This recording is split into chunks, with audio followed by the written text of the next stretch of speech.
must constantly look at things in a different way.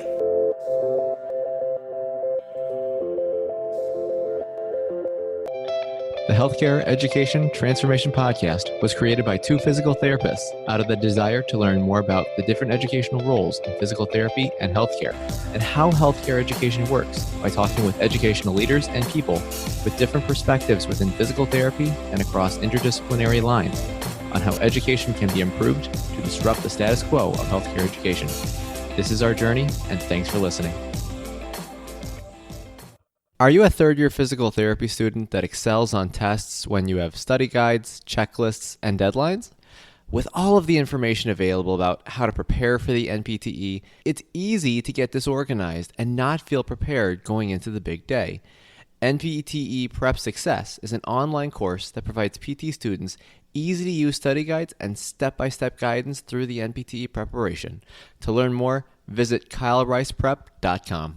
Thank you again all for your continued support, and now for the show. Hello, everybody, and welcome to another episode of the Healthcare Education Transformation Podcast. I'm one of your hosts, Dr. F. Scott Field, and I have with us today two very special guests, longtime friends, Dr. Mark and Ali Novitsky. Doctors, welcome to the show. I'm glad to have you guys on here. Finally, this has been a long time coming. I go back to college days with Mark, my roommate at Wake Forest there, and also he and I both volunteered at Wake Forest Bowman Gray Hospital there at the Baptist Hospital, and that was in the physical therapy department. As many of you know, that was what kind of got me started on the physical therapy journey. But guys, if you wouldn't mind, tell us a little bit about your educational journeys and how it led you to where you are today. Thank you. So good to be here. We really appreciate having us on the show. I'm Allie, and so my educational journey. So I went to Seton Hall, so not Wake Forest, but different school, and got my, the traditional bachelor's of science because I knew I was going to go to med school. Right. My father's a physician, and he really inspired me.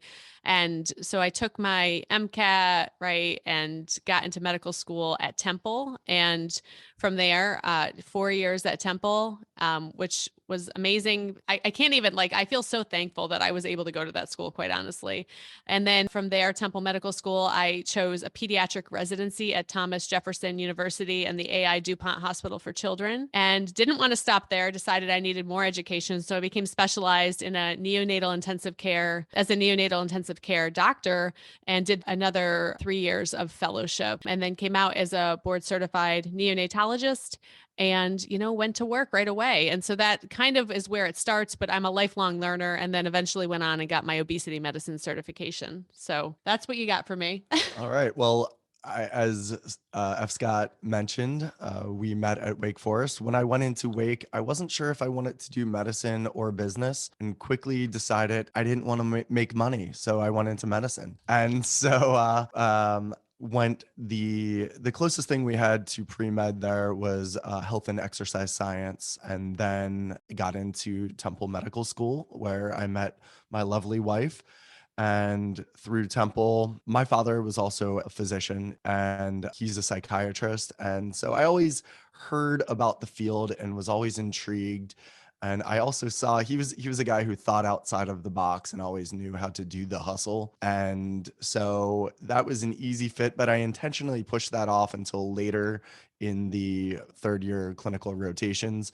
But when I hit psychiatry, it was a natural fit, and stayed at Temple for my residency, was chief resident at Temple, and then did a child fellowship at Thomas Jefferson University also in Philadelphia, was chief fellow there. While in my fellowship, I actually was doing a rotation at a local residential, and on Christmas Eve one year, the residency director was actually the medical director there. He called me up and he said, "Hey, you got to do me a favor. One of the psychiatrists just let me know that she's leaving and won't be back for 4 months. I need someone. Can you start next week?" And so I was still in training, but said, "Hey, you're my residency director. Open up X number of hours and I'll be over there." So got my feet wet, did a lot of the side hustle, worked hard. My father showed me the way. And so I've been very much in the psychiatry world, child psychiatry, have been doing outpatient primarily recently, and also some forensic expert witness work. But most recently have taken a step back and have joined forces with my lovely wife here. Yeah, I didn't get into all the stuff that I did clinically, probably because it's such a, dream now. Like, I feel like it was so long ago that I was practicing full-time clinically. And now I have my own full-time business, life coaching for women physicians. And Mark, this is his second weekend. And that's what I do now. So I can talk all about like the clinical stuff. But again, really my focus now is on serving women physicians. Awesome.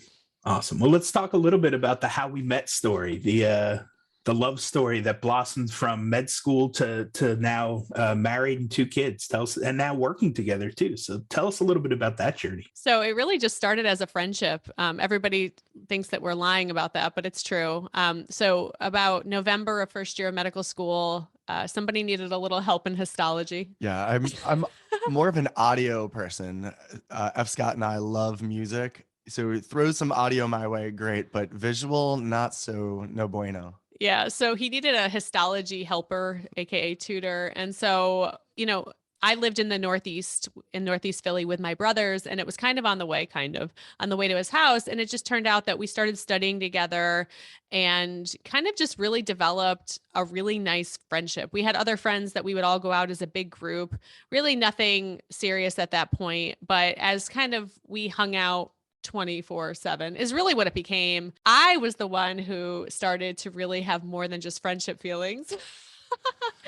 Well, in retrospect, though, I was having those same feelings, but I was 22, 23 years old, and I had met the absolute love of my life, and I was not about ready to jump into that because I didn't want to lose you. So funny. So anyways, we developed a really strong friendship, which to be quite honest, it's really how we're able to have 2 kids and raise them together and be together a lot and be in business together. It's that friendship that really kind of does that for us. So long story short, and I'll spare you all the really, really sappy details, but I told him I was in love with him. He just wanted to be friends. And then 2 weeks later, he came around and realized that he had to give it a go. And I went up there and I said, I love you and I want to spend the rest of my life with you. I'm like, I thought you just wanted to be my friend. I just wanted to go on a date.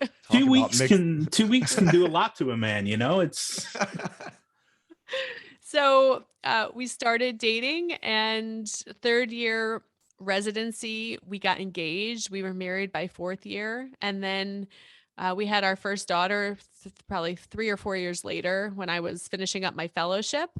And then we moved into our forever home. And we were both working really, really hard clinically. As I mentioned, I was a neonatologist, still am, but I was working full-time 24-hour shifts, and Mark was pulling the hustle with, I think, 4 jobs at that point. Yeah, at one point I had about 6 jobs. Yeah, that reminds me very much, like I said, of your dad. Just the insanity that goes on to get through life as a doctor and through medical school and then on to real life and kids and all that. So I appreciate you guys for all the hard work and everything. And like I said, I think your folks did a great job raising you guys. But tell us a little bit about some of the trials and tribulations and struggles that came along with medical school and doing that together, and then eventually married, and then shortly after graduation, all the things that come along with that, the student loans, the residencies, the fellowships, and all that. Tell us a little bit about the tough times there and some of the things you had to navigate going through all that. I think boundaries. Medical school does not teach you how to set limits or boundaries. In fact, you are applauded if you go the extra mile.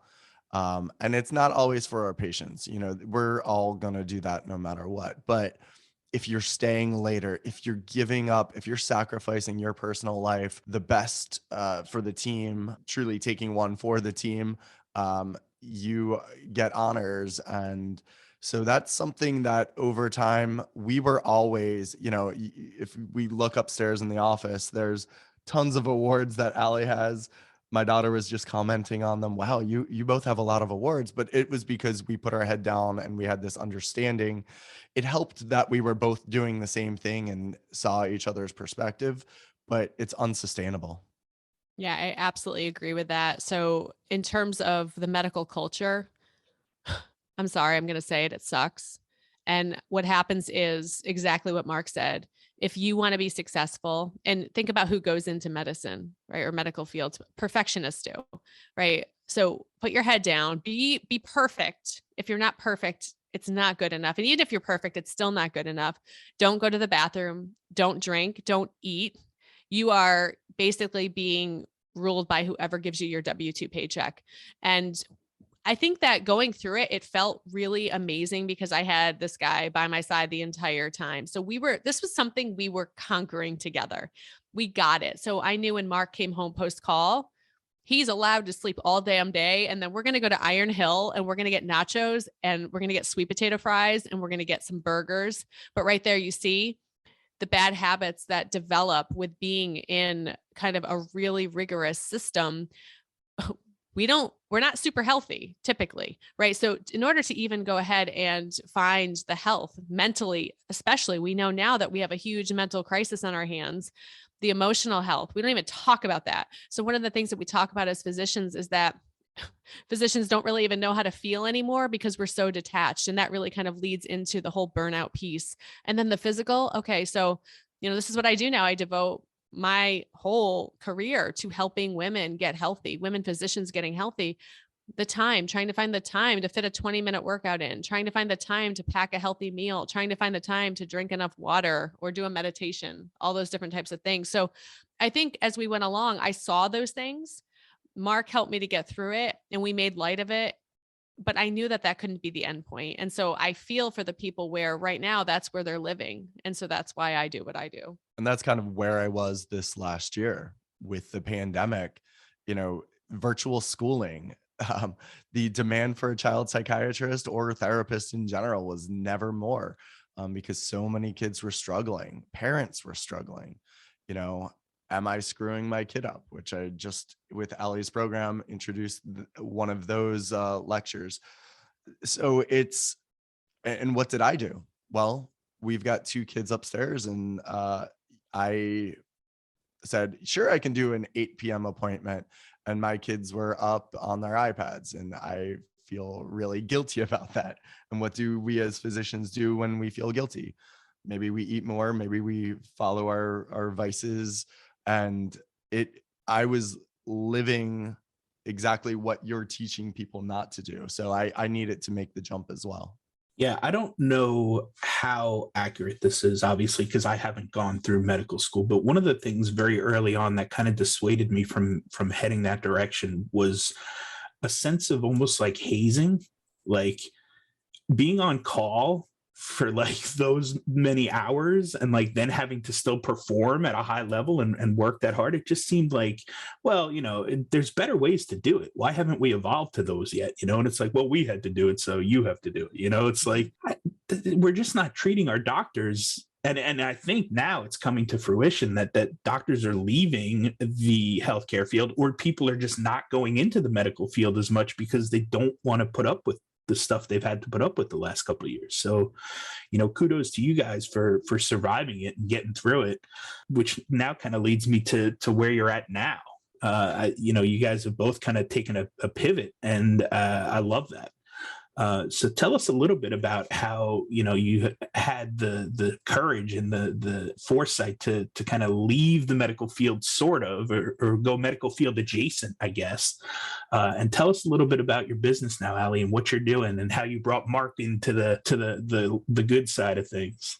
Yeah, definitely. All right. So let's just put it this way. After our first daughter was born, I had postpartum depression. I always say but I mean our. She always does that. I had postpartum depression, and it was so interesting. We were working so hard. Mark was working so hard that we didn't even know that's what I had. It was unreal. So anyways, we discovered it about 6 weeks in, and I went to a therapist and I was able to get better pretty quickly just by doing the cognitive behavioral therapy alone. So with that being said, when our second daughter was born, I was full-time at the hospital, and we unfortunately had to send home our au pair that we had hired for some mental health reasons. And that was a whole other story, really sad story, but she had to actually go home. And I actually had asked to go to point 8 at work. because I didn't know how we were going to do it. We had to hire a nanny. We didn't have much help. I mean, my mother-in-law is super helpful, but again, we needed somebody like all the time. And I can remember thinking, I have to leave my 6-week-old. Like, I'm leaving my 6-week-old right now. Is this what I signed up to do? So I tried to go 0.8. Well, it turns out that nobody ever made the phone calls that had to happen for me to go 0.8. So while I was working 0.8 hours, it turns out that I had to make up all the additional hours because I never actually was 0.8. And I said, no way in hell. You can see how fired up I was. And I said, no way am I going to live in a system where I can't even get kind of the help that I need. So I'm going to create it myself. So I basically sat back. I knew this wasn't forever. I was going to go up. I was going to do a great job. I was going to take great care of my patients, but I had my eyes wide open. I said, I'm going to find something that is going to be on my terms. And from there, I went into a medical director position with Optum Health, which was really life-changing, not in the sense that that would be the career that I kind of wanted to stay in forever, but I really learned a lot on the business end, on the relationship end, having difficult conversations end. And it was there that I found physician coaching. And I found a role model who was a physician coach and was really successful. And I loved what she was doing. And so I literally, as soon as I met her, 3 weeks later, signed up to go to coaching school to become a coach. That was in 2017. I became a coach in 2018. And then in 2019, I was full into my business for life coaching for women physicians. And that's what I do now. So I have a 4-tier program where essentially I help, again, I'm going to put in parentheses, cure mental, physical, and emotional burnout for women physicians. And that's what I dedicate my whole career towards now, because I lived it. I went through it, and there's a better way. And I can tell you that in my community, women are absolutely thriving. It's a safe space. It's what's needed. Physician coaching is blowing up right now. There are new coaches being certified every day because of the need. The need is there. And I'm just so proud that I was one of the kind of founding people to really start doing it in the medical world. No, it's so true. It's a field where, as a psychiatrist, admittedly, when I first heard it, I was like, oh, life coaching, what is this? Is this like therapy light? But I have a colleague who's a psychiatrist, and he was walking over, we share space, we were talking about some business, and he heard Allie in action and was like, she's doing cognitive behavioral therapy. So much like anything in the field, it's, there's going to be varying levels of quality, but the thing about Allie is she does coaching, but then really over delivers. And we've talked about that before in terms of what exactly you're getting. Yeah, I think one of the big things, that the pandemic showed us is that we're not bulletproof, right? You think, especially I know in the world of physical therapy, you think, it's a great job, they'll always need us. It's very recession proof, you'll be fine, right? Well, I'm sure the same thing goes for doctors, right?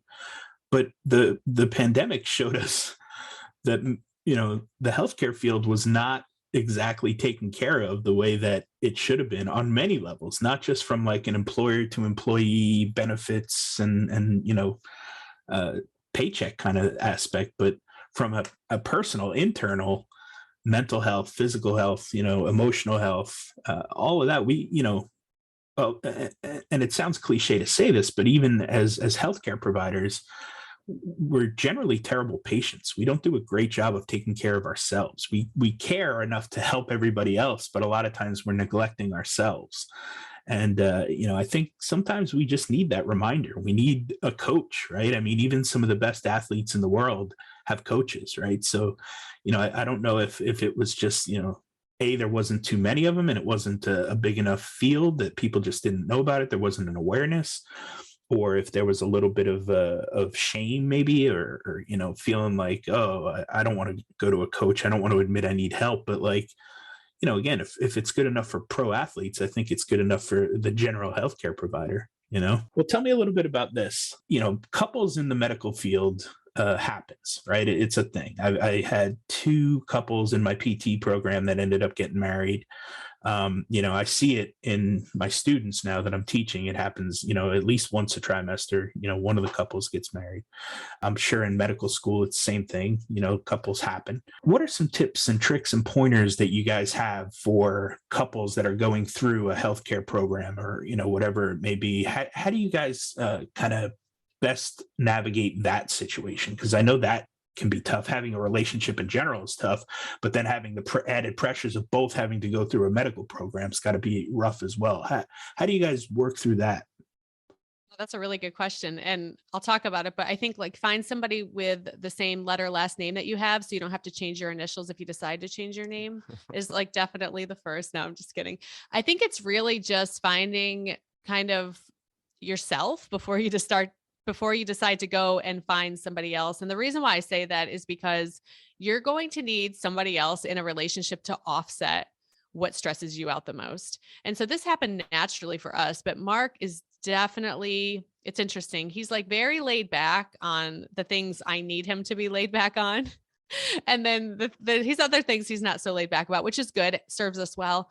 But I think it's finding somebody who you can really connect with on that emotional level and not be afraid to talk about it, because in the way that you'll do that is by forming friendships, by just kind of, noticing, who you connect with, who you click with, and having, as I said, some conversations right up front, because what happens a lot, what we see with couples is whose career is more important, who should be working more, who should be staying home with the kids more, who's making more. There's competition, there's comparison, there's all those things. So for us, I think because we met so young and we started it from the beginning, we avoided a lot of that. But I think it's ultimately finding a friend who you can connect with on an emotional level. Yeah, I think that's a really good point. I think with that, also maintaining the relationship outside of medicine.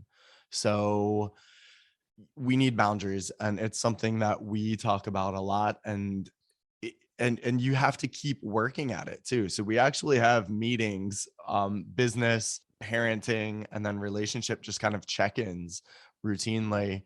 So things don't come easily necessarily, but maintaining boundaries from talking about medicine, because when you're burnt out and you're talking about how burnt out you are, if you need some time to recover. And are you really recovering if the other person's complaining about how this coworker said this and the drama about work? So making sure that you do prioritize that sacred space of the relationship outside of work. I really like that. And just want to add, also helping each other to maintain those boundaries. So many times Mark will say, are you on your phone right now? Because it's not business time. Or I'll say, you scheduled a 6:30 p.m. appointment. That's not part of your protocol anymore.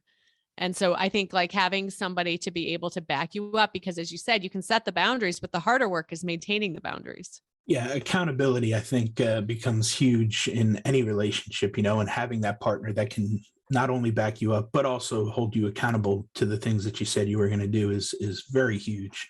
I definitely, my wife's a stay-at-home mom, and her job, I think, is a million times harder than mine. So, anything that I can do to try to help out is fine by me. You just let me know, and I will do my best to do it. Because I know how tough it is.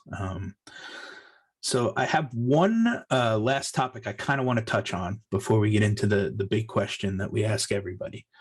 But this kind of revolves around finances, right? In physical therapy school, when I went through school, it was a master's program. It's now evolved into a doctoral program. And for whatever reason, I felt that it was a good idea to pursue the transitional doctorate. It seemed like that's where the profession was heading, even though I've seen zero pay fluctuation because of it. So I don't know why I did that, but regardless, when I went through it, I would say that the cost of getting through undergrad and then a PT program when it was a master's was probably somewhere, depending on where you went, in the $50,000 to $75,000, maybe $80,000 range.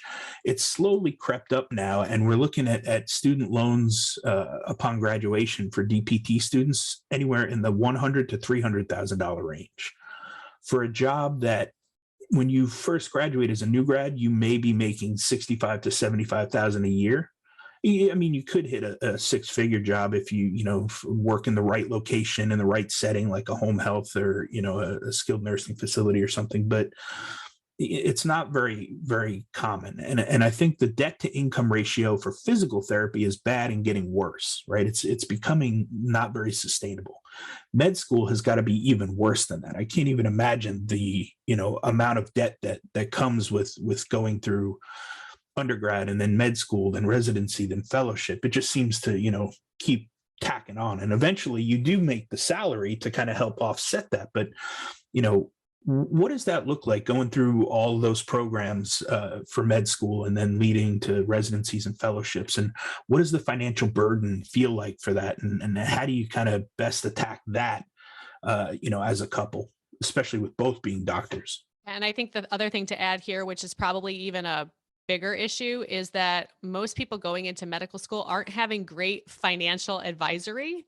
And so when all of our friends started investing and started having 401ks at the age of 21, you get out of med school, right? Like you're 26 and you're like, oh, wait, I have to save for retire. Like you don't have any idea. So you already feel like, and then you go into your residency job where you're making less than, 50,000 a year for what, 6 years? Like that's what you're doing after all that. And then you get to be 30 something. And it's like, okay, so let's go buy a house.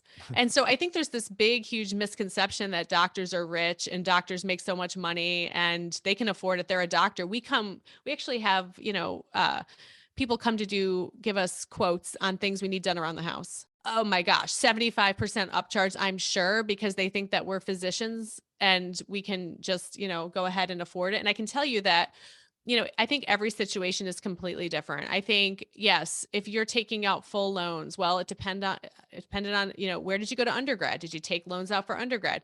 Where did you go to med school? Did you take loans out for med school? Like all of those things are just so dependent. So I think there's a ginormous range of what those loans will look like. And so I think as a couple, I think it's just being kind of really upfront about, okay, this is going to be uncomfortable, but this is where we are. This is literally where we are. And now what can we do to slowly close the margin? And I think that that's the key, because a lot of times we get so overwhelmed thinking, oh my goodness, there's so much. We want to buy a house. We want to start saving for kids. Our retirement doesn't look so great. And we have these X, Y, and Z loans. So I think it's just probably going ahead and pulling some help. Don't be afraid to ask for help. A lot of times we kind of shy away from maybe asking for financial help because we think it's going to cost us more money. But I think it's meeting with somebody and really having a surefire way to attack your individual situation. I mean, that's really well said. I think about all of our colleagues. As Dr. Fiel knows, I lived at home during medical school. Allie lived with her brothers / was over our place most of the time. But all of our friends who were living in Center City, Philly, in these expensive, maybe they even went all out and got a 2-bedroom. And then the price of living in the city and going out for drinks and expensive meals, like all of that adds up. And I'm pretty certain that if anyone sat down with some of these colleagues and said, hey, this is how much you have, this is the best approach, they might have rethought things. We were lucky enough to have family that was able to cut a lot of the cost off for us. Yeah, and shout out to Mom and Pop Novitsky for putting me up for one of my clinical rotations. So I appreciate that as well. That's right. Yeah, absolutely. So yeah, I mean, thinking about the finances, one thing, and I think this is really where medical school and health training in general fails, and that's in terms of talking about the finances. And even in terms of me as a psychiatrist, how do you start up your own business? So a lot of that is many people learn by failure. Many people, unfortunately, in this system learn by getting in debt. And that is not, we can't be trying to fix the problem after it's already occurred. Yeah, I mean, we're the same way. It's good, not good. I mean, it's refreshing though to hear that that's one of the issues in medical school, because in physical therapy school we're not taught anything about business or finances as well. Same thing with student loans. It's an afterthought. It's like you graduate and then you sign the promissory note and you're like, all right, now you owe all this money, good luck, whereas I don't blame the graduate schools or the medical schools. I go back to even high school. I feel like we should be learning a little bit more about finance and how to balance a checkbook and what APR means and credit cards and all that, and how a mortgage works. I feel like that needs to be more of a foundational teaching at the lower levels of high school. And then, one of the tips that I'm preaching to my kids, I hope they'll listen. I don't know if they will, but had I to do it all over again, I would have gone to a community college for 2 years, gotten, straight A's, then gone to a state school for 2 years, graduated there, probably gone to a state school for graduate school as well. And then if I ended up pursuing a PhD or an EDD, like I ended up doing, it probably at that point wherever, because it wouldn't have mattered. I would have had enough money to take care of that. But, I kind of did it backwards. Mark and I went to Wake Forest, which was a private school. And then I went to a state school for my master's, which was nice. But then again, a private school for my doctorates. So, I ended up with about $140,000 worth of student loan debt and, 2 doctoral degrees. So I was a little worried. I think it was definitely, stressful. I'm in the middle of my EDD and I'm like, I don't even want to teach. Why am I doing this? I don't know what the heck I'm doing. But luckily I had some good coaches and some good mentors that taught me that, as long as you leverage your skill sets, like we talked about, and, all these great skill sets that we learn going through our programs can be used in other avenues. And I think that's huge. If you learn that early on, you can turn your medical knowledge and your medical experience into something bigger and better, like you guys have done. So, tell us a little bit about, and again, knowing nothing about your financials or anything with the business, you can make a good salary as a doctor or, physical therapist or nurse or whatever it may be, but you can also run your own business and make just as much, if not more, but have a little bit more of the time freedom. The financial freedom is nice if you can match that salary, but the time freedom and the ability to do what you want to do, how you want to do it, to me is more important, I think. Tell us a little bit about how your business has kind of led to that outcome.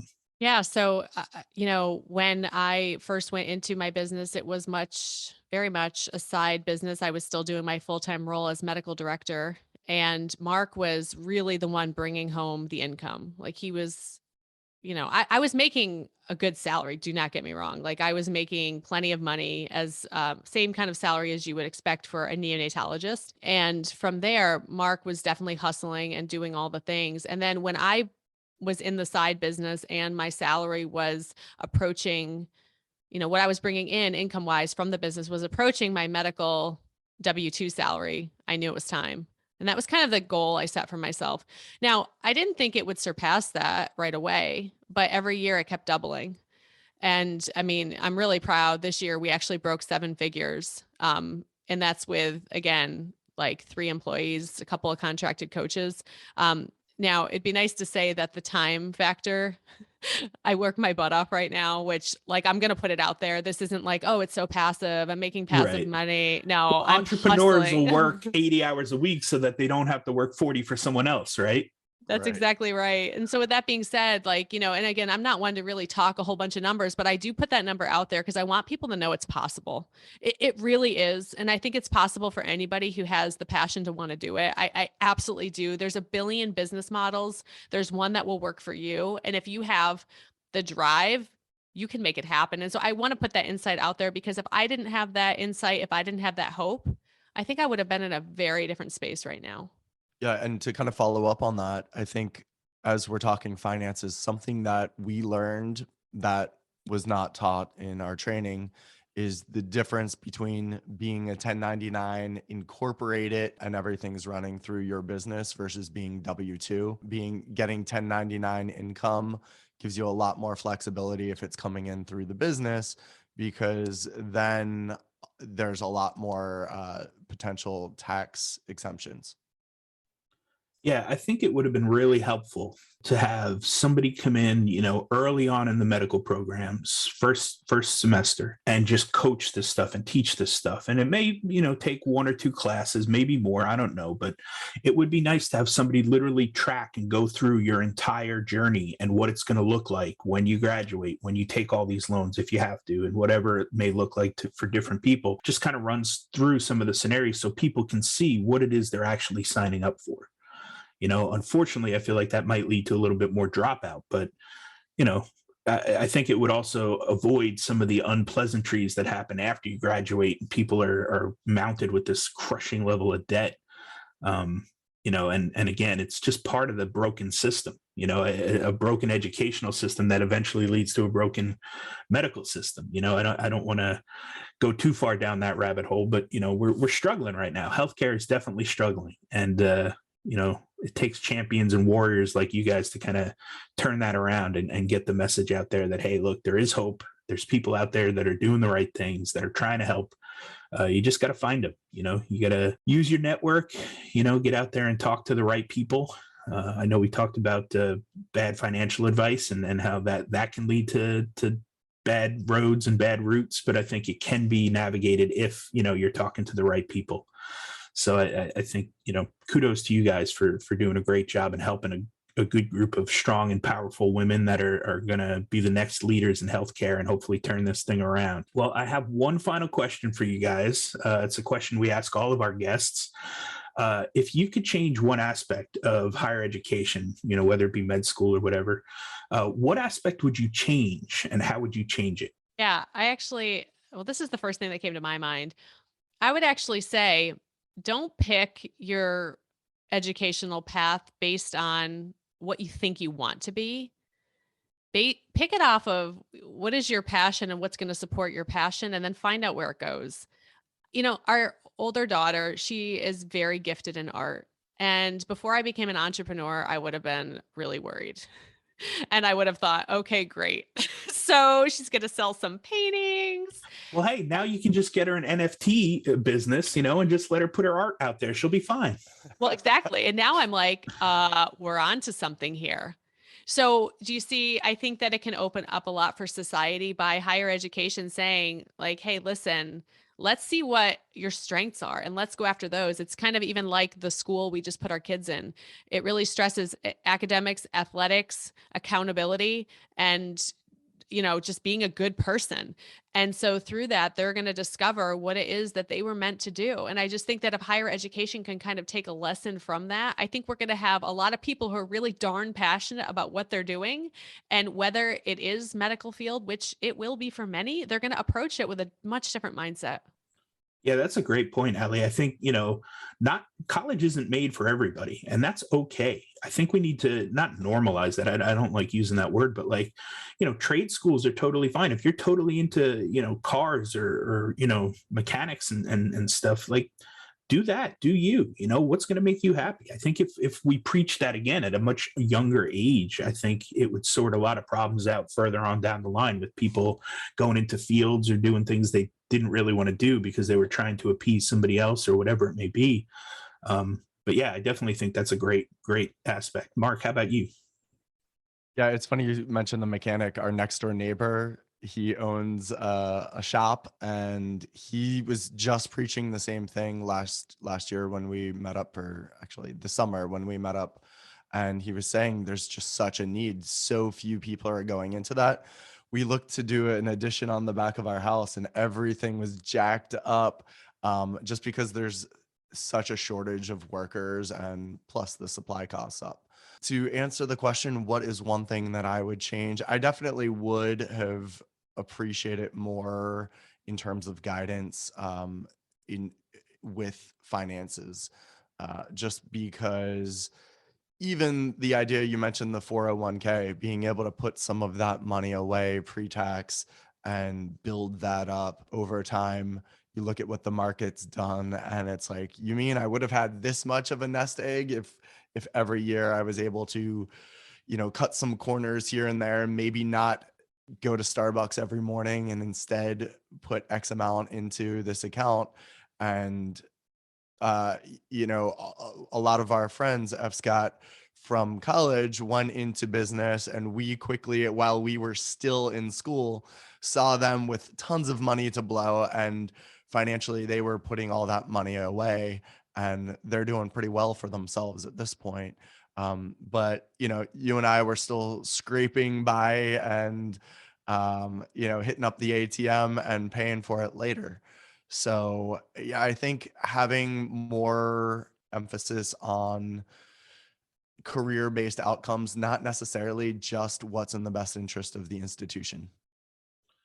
Yeah, there's a lot to unpack there, right? Like, one, there's only so many corners you can cut and so much you can budget that it's going to make that much of a difference for you. I think still at the end of the day, you have to look at the other end of the spectrum, which is just make more income, right?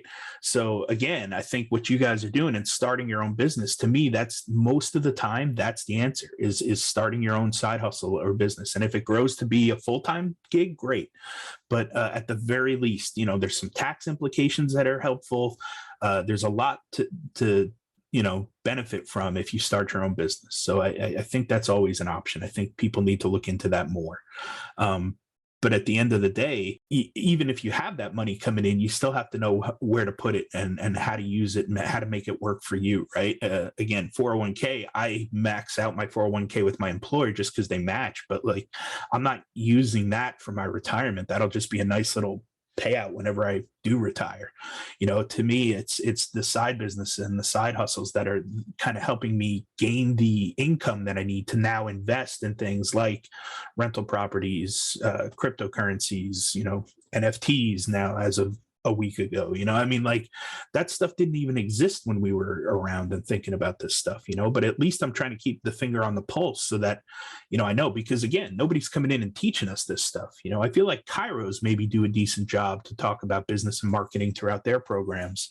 But it's one of the few that I've really heard that, goes in and talks about the real financials and the hard numbers on this stuff. So, like I said, I just appreciate what you guys are doing. I wholeheartedly support it. I'm a fan of starting your own business. And the best part about it is you kept one foot in the boat of healthcare still. So, that's what I preach to a lot of my students is that, look, you don't have to not be a PT or, not be a healthcare provider. You can still do that.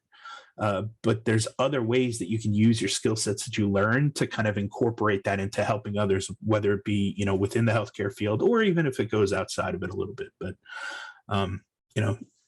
Drs. Novitsky, thank you so much for your time, for coming on today and sharing your story with my audience. I really appreciate that. Where can people find you if they want to learn a little bit more about what you're up to and how you went about doing it? Yeah, thank you again so much for having us. This was a blast.